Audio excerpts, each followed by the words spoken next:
Hey everyone, I hope you're all doing well and are staying home and staying safe.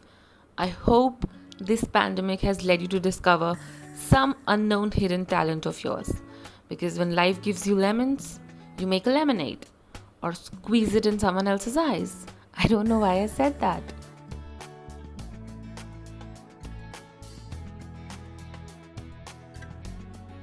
In today's video, we will talk about basics of calligraphy. I know a lot of you who are just starting out are looking for help in terms of where to start, what materials to use.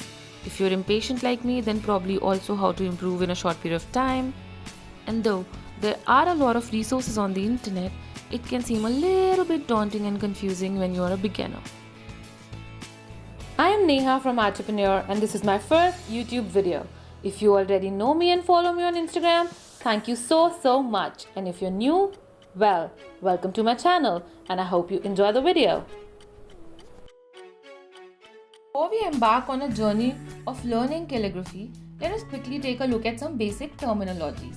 It is not something you're going to use very often, but if you aspire to call yourself a calligraphy artist at some point of time in your life, then it is something you must know. Also, when you're learning, it is good to have guidelines to direct you. Eventually, they will become imaginary lines, but only with a lot of practice. I have already drawn a few upper and lowercase alphabets in order to be able to explain this better. The first and the most important line is the base line. It is the line on which we write our letters. You all know this line. You have drawn it a million times while doing your assignments to keep your sentences in a straight line. The next line is the line at the very top, which is called the ascender line. It is the topmost point that our lowercase alphabets can touch. The height from the base to the ascender line is called the ascender height. Next line is the line below the ascender line and is called the cap line.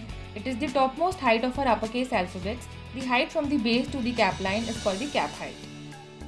The line below the cap line is called the median.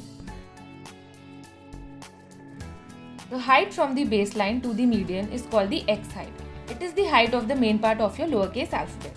And by main part I mean the ovals in A, B and D and the underturn in Y and so on. The last line is the bottommost line known as the descender line. The height from the base to the descender line is called the descender height and it is the height of the descending part of our lowercase alphabets. Another thing I want to tell you guys is it is not always necessary to have a separate ascender and cap line. As you can see, my lowercase b is of the same height as my uppercase D. So basically what I want to say is that you do have the creative freedom to decide whether or not your uppercase and lowercase alphabets will be of the same height. We shall start our calligraphy journey with folk calligraphy, also known as foligraphy. I think folk calligraphy is really great when you're starting out because it allows you to get a feel of calligraphy without having to worry about having the right pens or holding the pen the right way or applying the right amount of pressure to get that perfect stroke. Instead, it gives you the creative freedom to discover your own style and figure out what you want your alphabets to look like.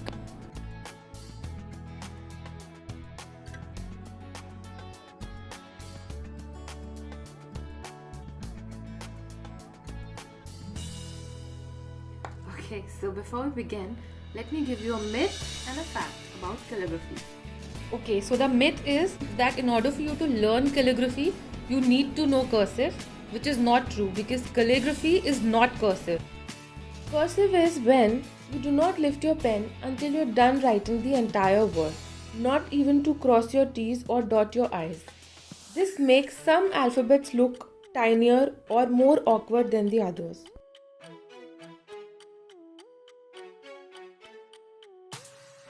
While in calligraphy, you stop after each stroke or alphabet to decide what your next alphabet should look like.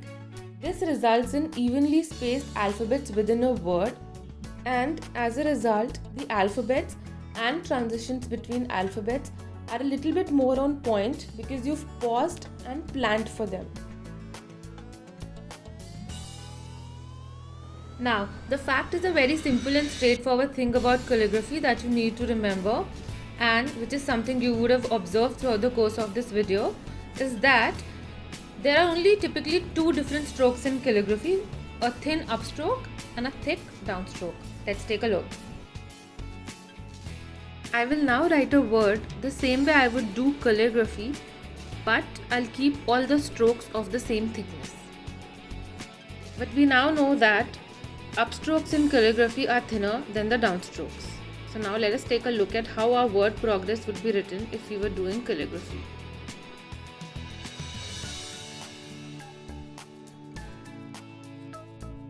We recognize the downstrokes by recognizing the points when a pen was moving in a downward direction. Just to help you out, I have also marked out these downstrokes for you. So now that we have a few basics together, let us begin with foolegraphy. I usually suggest any beginner to start with folk calligraphy because then you do not have to focus on your strokes along with learning to form alphabets differently than you already do with your handwriting. You can go back and thicken your downstrokes later, which makes learning easier. We already know about the thin upstroke and the thick downstroke. Now, these two can be combined to form a lot of different strokes. We will only look at a few basic ones. I'm not going to go into a lot of detail because I think understanding strokes plays a major role in creating and identifying one's own style, and that requires a lot more detail and explanation than I can fit into one video. So for now, let us start with those basic strokes I was talking about. We first have a thin upstroke and then a thick downstroke, and the next two strokes are a slight variation of these two strokes. You can add variations to your simple strokes by adding curls or bends at either end. The next stroke we have is an underturn and overturn, and then a simple oval and a reverse oval. After that, I've added a few descending and ascending loops and a variation for underturn and overturn each.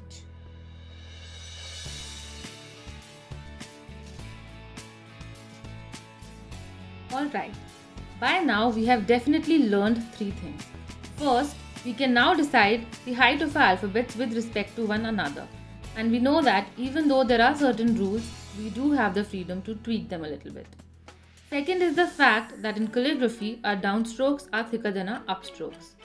And we've also taken a look at a few basic strokes that form our alphabets. We also know that alphabets in calligraphy are not formed in the same manner as our handwriting. They are not completely different, but are definitely more defined. So even if you do not have a great handwriting, you can still do great calligraphy. Which is why I will now break down each alphabet into these strokes we saw earlier. It will help you form fuller alphabets. Obviously, there are a lot of different ways in which you can write an alphabet, which is where your personal style comes in. But to help you out, I will do another video to share a few tricks on how you could create variations of an alphabet.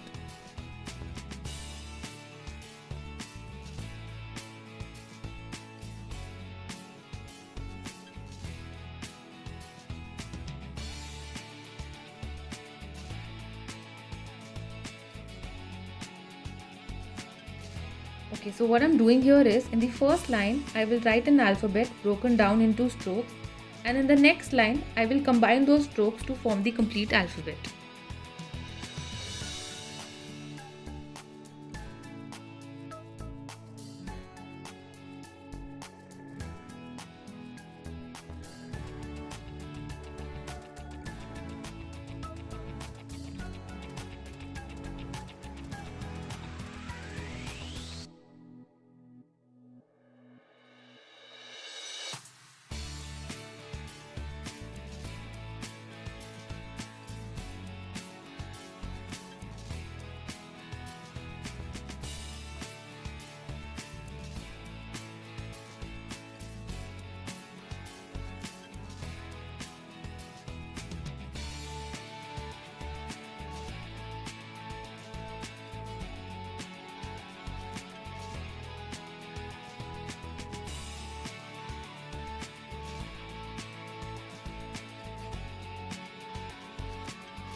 Alright, what I'm gonna do now is I'm gonna go back to the part where I've broken down an alphabet into different strokes, and I'm gonna identify the downstroke and mark it with an arrow. Then I'll go back to the alphabet and I'll thicken the downstroke that I've identified above, because that is what you do in folk calligraphy. You go back and repeat your downstroke to thicken it.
Alright, now that we have taken a look at how we can take strokes and put them together to form alphabets, let us take a look at how we can put these alphabets together to form words. So I am taking a pangram and writing it in folk calligraphy. I've chosen a pangram because a pangram essentially covers all your 26 alphabets. This exercise is important because a lot of times as a beginner, you may face challenges in connecting some alphabets together, like my challenge was connecting O with an R. So doing this will probably give you an idea of how you connect alphabets together. Obviously it's not going to cover all possible combinations, but it is a start.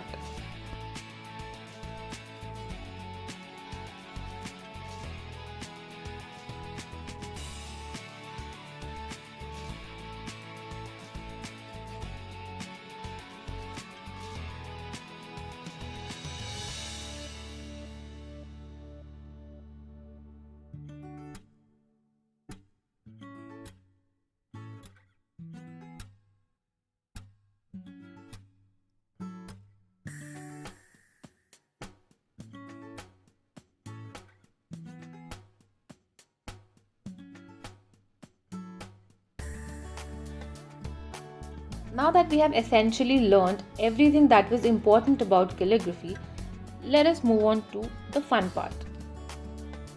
We are now going to take a look at a few fun things that you can do with folk calligraphy. We already know that in folk calligraphy, after you've written a word or a sentence, you go back to thicken your downstrokes. Now, if you want to create variations in your style, you can do so by changing the thickness of your downstrokes. And you'll also notice when you do so that if you increase the thickness of your downstrokes while keeping the height of your alphabets the same, the size and shape of the loops and the X part of your alphabets will change. But this is fine as long as you plan for it.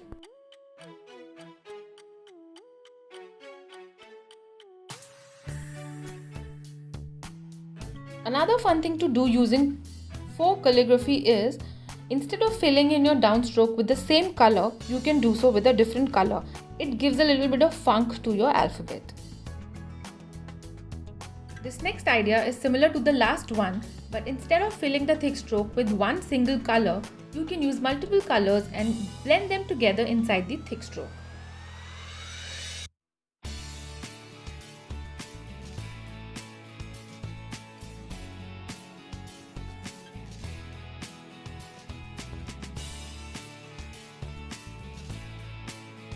This last idea is probably one of the most creative things that you can do with folk calligraphy, which is you can either doodle inside the thick stroke like I am doing, or if you have larger letters, You can do an illustration of the word itself or an idea that you're trying to convey through the word. I don't know. The possibilities are endless. That's all for today. I'll be back next week with an updated and a more detailed take on strokes. If you enjoyed the video, don't forget the drill. Like, share and subscribe so that you're notified every time I have something new for you. See you next week. Take care. Adios.